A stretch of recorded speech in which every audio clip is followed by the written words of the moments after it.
isaan warra kufeellee rabbi araaramu fi kalubbuun keessaan baay'illee karakkoo mana hidhaatti fi satanii bakka adda addaa jiranillee rabbi fayyaa kennee kan mana hidhaatti keessa jiru rabbi naaraatu waa ilmaan Oromoo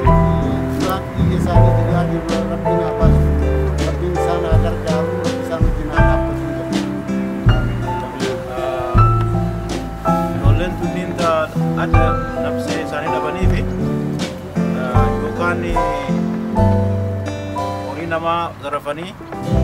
nama dhawanii yookaan ammoo waan hin taane keessa galaniiti miti waan bu'aa jabaa qabu tokko kunillee waan uummata Oromoo irratti dhagammaa irra jiru waan kanaaf jedhanii isaanillee dhaabatanii nabsee isaanii dhabanii duraan dursinee nabsee isaaniitti waan araaramuuf jenna waan isaan haa yaadatu kabraa ammoo warra isaaniillee wanni tokko ka dabarsinu yoo jiraate ijoolleen kun wanti isaan nabseen isaanii darbitee fi waan salphaa tokko miti waggaa dhibbaan duratti aannoletti waan ta'een beektanii haga dhaallee hin yaadama wanti sun ofillee waan dhaabataatti miti wanti ijoolleen tun dhadhaamtee fi waan asitti hafuu miti ibiddi tokko yoo urgee tokkotti biyya biraa gubuuf ibiddi tokko lafa biraa gubuu urgee tokkotti dhuqata afaan kiyya kun isinii galaa qubata jechuun achi keessatti guba itti aareet hin jira jechuudha wanni amma ijoollee irratti waan akkasiisan wanni isaan godhani seenaa maraa dhaabatu tokko malee gammasi hafu kanaaf wanta isaan ta'an kanaaf wanti dhagameera yoom isaanii iyyamni kun yoom bayaa rabbi itti fida rabbi iyya kana haa bahu waan dhanaati iyya kana bahi iyya kun waan gaafa illee waan dandeenyu fagoonu kanaaf rabbi isaanii araaramu onneen teenna gisee maraa akka isaanii yaadattee hin jettu karama ta'e maraanuu asirratti dubbachuu gadaalu.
Nyaatee garaan qabu hambaa funaannataa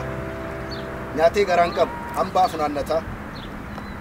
furmaata sillaatu silaa inni nu ajaja fudhata diinaa waliin ta'ee lammiitoos qalataa diinaa waliin ta'ee lammiitoos qalataa diinaa waliin ta'ee oromummaas waakkataa olola dharaatiin bareedu faarfata xiqqoo bitaniifis namatti hin dhaadata dallee Tigreerraa dhihee funaannata